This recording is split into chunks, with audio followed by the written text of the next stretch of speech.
오늘의 말씀 고린도전서 5장 1절부터 13절 말씀. 하나님 아버지, 수요일 아침 이 시간에도 주의 은혜를 삼음으로 주 앞에 나갑니다.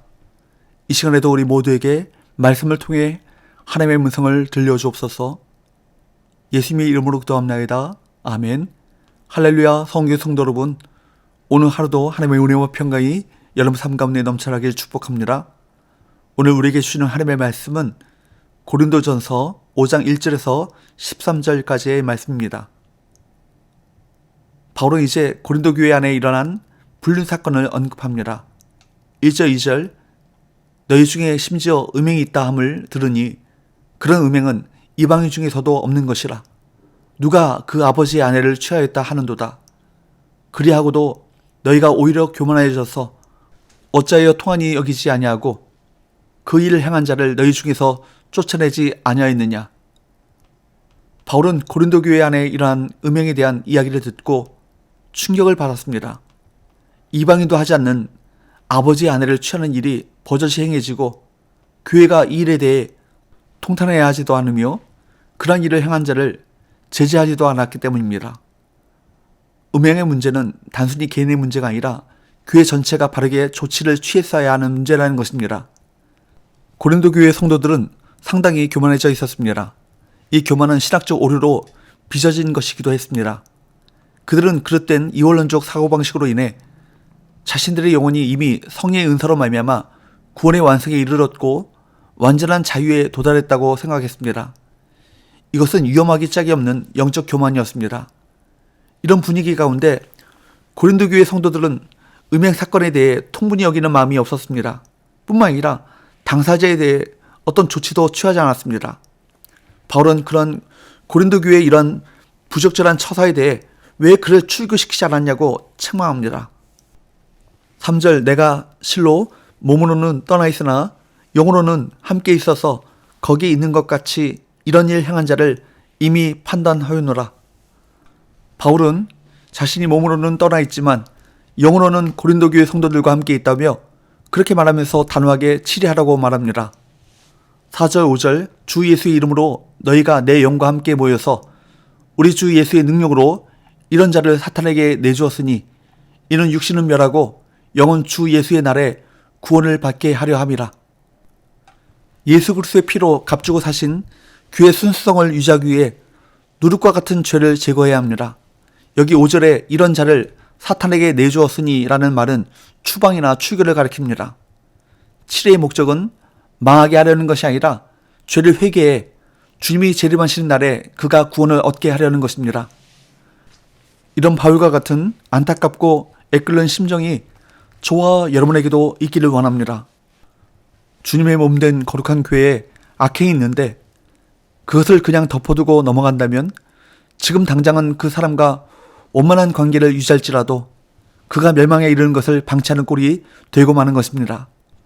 또한 다른 사람도 그를 따라 죄를 범하도록 조장하는 결과를 낳을 것입니다. 처음에는 잘 타이르고 그것을 듣지 않으면 징계를 해서라도 바로 잡아가야 할 것입니다. 6절 너희가 자랑하는 것이 옳지 아니하도다. 적은 누룩이 온 덩어리에 퍼지는 것을 알지 못하느냐. 고린도 교회 성도들은 음행자에게 아무런 조치를 취하지 않는 것에 대해서 스스로 생각하기를 성숙한 행동인 것처럼 그렇게 자연스럽게 생각했던 것 같습니다. 그래서 바울은 그들에게 너희가 자랑하는 것이 옳지 아니하도다 라고 책망합니다. 음행의 죄도 문제이지만 고린도 교회 성도들이 자신도 모르게 영적 교만에 빠져서 죄에 대해 분노하지 않는 것이 더 위험하다고 지적하고 있는 것입니다. 우리가 다른 사람을 용납하고 이웃을 사랑하고 섬기는 건 너무 좋은 일이죠. 그렇다고 해서 성경의 가르침을 부정하고 사람들의 생각을 따르는 것이 옳은 것일 수 없습니다. 죄와 타협하는 것은 위험한 일이죠. 동성애도 괜찮다라고 말하는 것은 성경적인 생각이 아닙니다. 음행하는 것, 그것 세상에 다 그런데 뭐 그렇게 말하는 것은 죄가 얼마나 무서운 것인지를 모르고 하는 말입니다. 그래서 사도 바울은 적은 누룩이 온 덩어리에 퍼지는 것을 알지 못하느냐라고 경고합니다.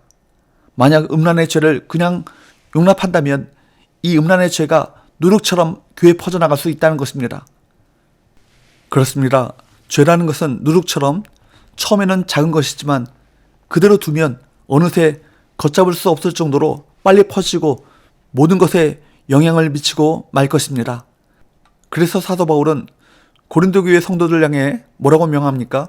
7절 너희는 누룩 없는 자인데 새 덩어리가 되기 위하여 묵은 누룩을 내버리라. 우리의 유월절 양 곧 그리스도께서 희생되셨느니라.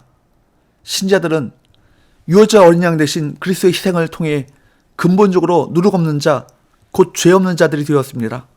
그러므로 당연히 묵은 누룩, 옛사람에 속한 죄악을 내버려야 할 것입니다. 8절 이러므로 우리가 명절을 지키되 묵은 누룩으로도 말고 악하고 악에 찬 누룩으로도 말고 누룩이 없이 오직 순전함과 진실함의 떡으로 하자. 바울은 그들에게 묵은 누룩이나 악하고 악에 찬 누룩으로 말고 오직 순결함과 진실함의 누룩 없는 떡으로 절기를 지키자고 권면합니다. 사실 신자들은 그리스도의 십자가의 대속 사건 후에 유월절 구원의 축제 속에 사는 사람들이죠. 이 축제를 즐기기 위해서는 묵은 누룩을 쓸어내버리고 순결함과 진실함의 무교병으로 절기를 지켜야 합니다. 바울은 고린도 교회 성도들에게 음행한 자들을 사귀지 말라고 편지를 썼던 것을 상기시켜 줍니다. 9절 10절 내가 너에게 쓴 편지에 음행한 자들을 사귀지 말라 하였거니와 이 말은 이 세상의 음행한 자들이나 탐하는 자들이나 속여 빼앗는 자들이나 우상 숭배하는 자들을 도무지 사귀지 말라 하는 것이 아니니 만일 그리하려면 너희가 세상 밖으로 나가야 할 것이라. 바울은 이 고린도전서를 쓰기 전에 이미 한 통의 편지를 보냈던 것으로 보입니다. 결과적으로 그 편지는 별반 효과를 거두지 못했습니다. 하지만 바울은 그 편지 내용 중에서 고린도 교회 성도들이 오해한 부분을 바로잡아 주기를 원합니다. 음행하는 자를 사귀지 말라고 그렇게 쓴 것은 문자 그대로 음행자, 탐욕자, 약탈자, 우상 숭배자들과 전혀 사귀지 말라는 뜻이 아니었습니다. 만약 그렇게 하려면 세상 밖으로 나가야 하기 때문입니다. 이 세상에는 그런 사람들이 참 많이 있죠. 11절 말씀해 보십시오. 이제 내가 너에게 쓴 것은 만일 어떤 형제라 일컫는 자가 음행하거나 탐욕을 부리거나 우상 숭배를 하거나 모욕하거나 술 취하거나 속여 빼앗거든 사귀지도 말고 그런 자와는 함께 먹지도 말라 함이라. 바울의 의도는 세상 사람들과 사귀지 말라는 얘기가 아니라 믿는다고 하면서 신자로 자처하면서 음행하고 탐욕을 부리고 우상을 숭배하고 남을 중상모략하고 술 취하고 약탈하는 자가 있으면 그런 사람과 함께 교제하지 말고 함께 애창이나 식탁 교제를 나누지 말라는 것이었습니다. 12절 13절 밖에 있는 사람들을 판단하는 것이야 내게 무슨 상관이 있으려마는 귀 안에 있는 사람들이야 너희가 판단하지 아니하랴. 밖에 있는 사람들은 하나님이 심판하시려니와 이 약한 사람은 너희 중에서 내쫓으라. 12절 말씀과 같이 세상 사람들이 악하게 살아가는 것은 우리가 판단할 문제가 아닙니다. 그러나 교회는 거룩함을 유지하기 위해 교인들 중에서 악행을 일삼는 자들을 해결해야 할 것입니다. 무엇보다 회개하고 거룩한 삶으로 회복시키는 것이 중요합니다. 그러나 여의치 않으면 극단의 조치로 출교까지 고려해야 합니다. 우리는 죄에 대해서 너무 관대해져 있습니다. 관대하지 말아야 할 일에 자비와 온유를 베풀려고 합니다. 정작 자비와 온유를 베풀어야 할 일에는 오히려 그러지 못할 때가 참 많이 있습니다. 하나님의 세우신 교회와 성도의 거룩함을 유지하기 위해 우리 안에 거룩함을 훼손하는 죄악이 있다면 단호하게 그 죄악을 해결하고 잘라내야 합니다. 교회 안에 죄가 자유롭지 못하도록 해야 할 것입니다. 무엇보다 죄에서 돌이킬 수 있도록 서로 권면해야 할 것입니다. 심지어는 과감하게 도려내는 결단도 필요한 것입니다. 세속으로부터 교회의 거룩함을 지키는 것에 우리 모두가 힘써야 할 것입니다. 기도합시다. 하나님 아버지, 우리가 세상과 구별된 거룩한 공동체로 또한 거룩한 성도로서의 삶을 살아가게 하여 주옵소서.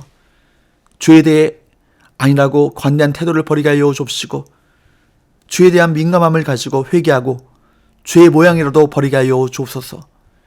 예수님의 거룩하신 이름으로 기도하옵나이다. 아멘.